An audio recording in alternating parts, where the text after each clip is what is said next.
Salute sa isang netizens, walang reklamo na kahit matagal nakaupo at ano pa ang pwesto sa bus, puyat, hirap, basta makarating lang ng safe at maaga dito sa Bangkasi Butuan Airport.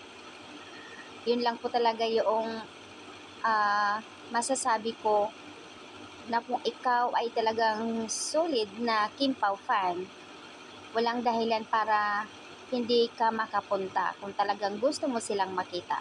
Wow! And thank you sa tulong, reminders, appreciation, pangungumusta ng kapwa, #KimPao.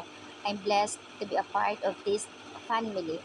Oh, nakaka-appreciate naman to. Ang ganda ng... Anyways, maraming mga Kimpao fans talaga na kahit saang sulok, mga probinsya, talagang nag-effort sila. From probinsya to Manila, nag-i-effort din sila para lang masilayan talaga yung iniidolo nila. So, ganun sila kaluyal. May mga ganun talaga, no? Nakakatuwa and syempre ma-appreciate mo yung ginagawa nila. Kaya naman, grabe. Nag-uumapaw ang kilig ng Kimpao fans ngayon dahil sa kanila din syempre. Ingat lang mga Kimpao fans sa biyahe at lalo na ngayon tigulan. At syempre naman sa mga mains. Salamat na appreciate ng suporta ninyo sa lahat.